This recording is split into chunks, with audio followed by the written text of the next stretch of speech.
It is 9 o'clock. We're going to get our policy committee going.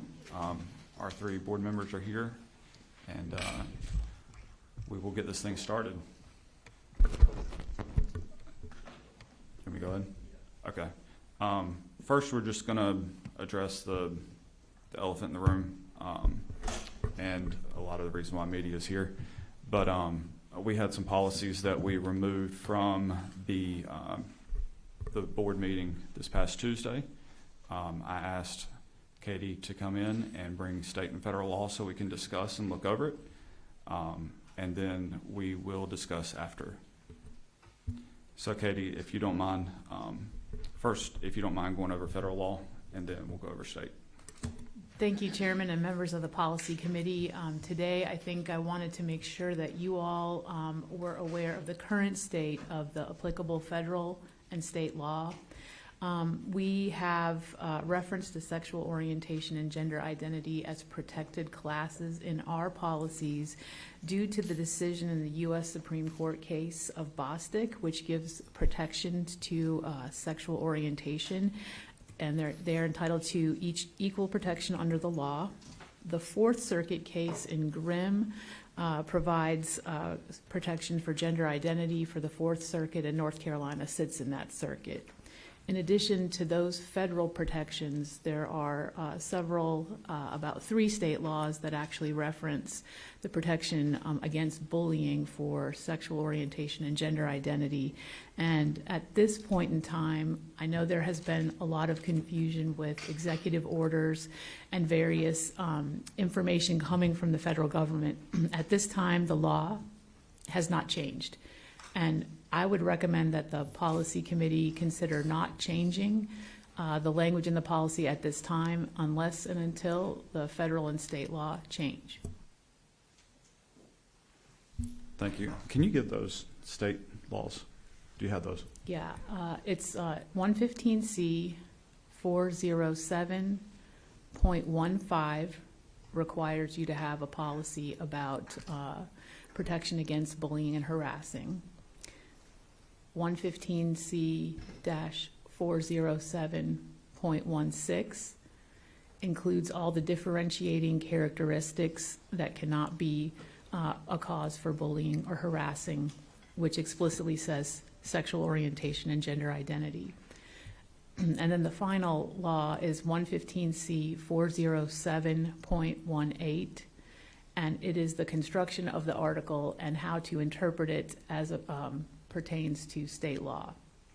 And it indicates that it doesn't create protected classes by this law, but the federal government, the federal judiciary has indicated that gender identity and sexual orientation do have protection, equal protection under the law.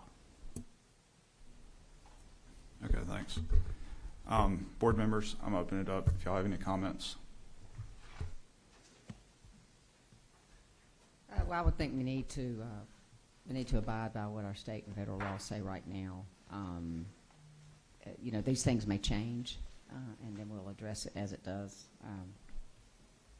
and we'll go from there. So who initially brought the changes, Ms. Cornetto?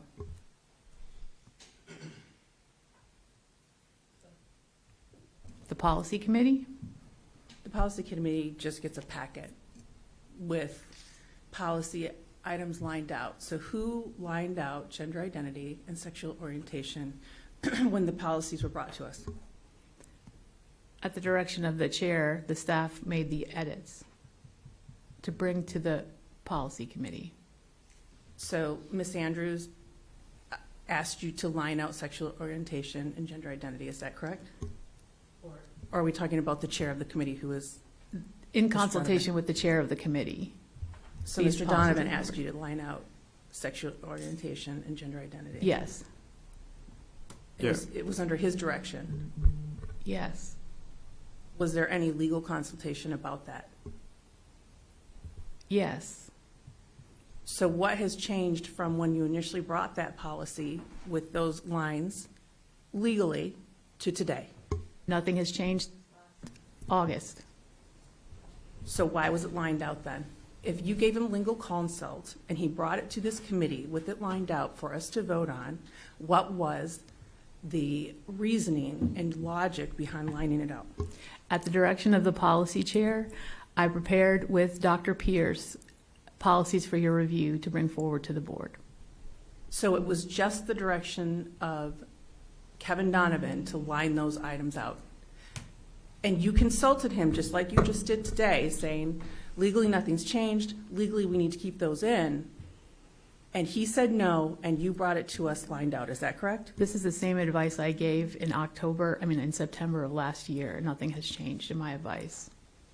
So why was it brought to us? Did he just neglect your advice then when he brought it to us at the last policy committee meeting? Please direct your question to the chair. Yeah. It was given, it was brought to the board to discuss, or to the committee to discuss. We discussed it, and we brought it to the board meeting as a group, as a committee, right?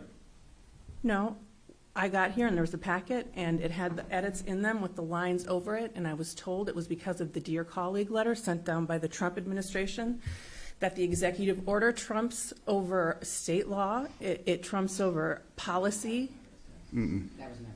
That was discussed, and it's unfortunate that these meetings aren't live streamed and hosted so we could go back and review that, but that was discussed.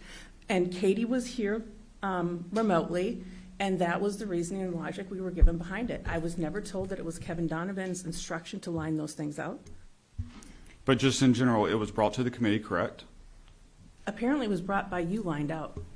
And we approved it, and it came to the board as a committee, correct? No, No. you're not part of the committee? I'm part of the committee. It was brought to the board. It was my understanding that it was the, when I asked about who edited the policies, who's bringing us these policies that look like this, I was told admin does some of them, and most of it is brought to us by the School Board Association. I was never, ever instructed that it was Kevin Donovan that lined out sexual orientation and gender identity, and then was instructed by our attorney, apparently, that that still was not the law, but still brought it forward to us. Then it was explained that it was about the Dear Colleague letter, and that it was the executive order that was the revision back to the 2020 Dear Colleague letter, which was instructing us to do this. So last month, when it was on here and we discussed it, we made a decision to move forward. And you Based made a on the legal decision. advice of counsel, based on the idea that this was being brought forward by either the administrators, legal counsel, or the school board association. Okay, hence the reason why I'm pulling it back. We're discussing it today. And given the federal and state law, it's my recommendation that we just leave it alone until the laws change. I want to know, Mr. Donovan, if Katie instructed you at the time when you brought it to her and asked her to strike out sexual orientation and gender identity, if she instructed you that that would not be legal. I don't think so. So we have conflict between what the attorney is saying and what you are saying. What's your thoughts on it? What's your thoughts on what the recommendation is for today? I want to know the legalities. I want to know where this all started. I want to know how this got brought to a board meeting when now I'm getting a separate story here today. What's your thoughts on what we've just said today? My thoughts don't matter, to be honest. My thoughts are we need to follow the law. And if instructionally an executive order sits over a state statute or a board policy, then we follow the executive order. Or we risk the loss of federal funding. And if this board if that's acceptable to them to lose federal funding and defy that order, then that is something we can also talk about. But I think we need to get to the heart of how this ended up here and why we're back here. And I think the public deserves an answer. Does the executive order say that we're going to lose funding if we don't take out sexual orientation and gender identity?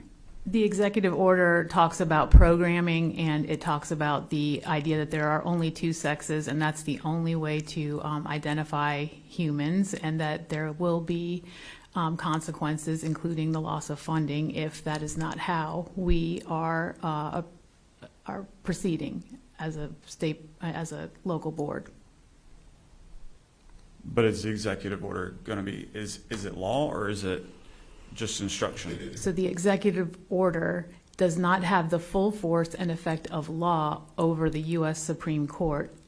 However, it has the ability to freeze funding, and as we know, the courts have put a stay in place for the freezing of funding that the executive order directs. So you all are very concerned, rightfully so, about the loss of funding. You all are very concerned, rightfully so, about following the law. And at this point in time, you are deciding that the potential loss of funding that's attached to the executive order is not worth changing the policies at this point in time because the law has not changed. Okay. Is there anything else? We do have an executive order that is existing. It's my understanding that it's been blocked currently, right? The executive order has not been blocked. The first executive dear colleague letter hasn't been blocked. I'm addressing the funding issue, and the funding originally was blocked. The courts have overturned that decision for a stay at this moment. Correct, so it's not blocked.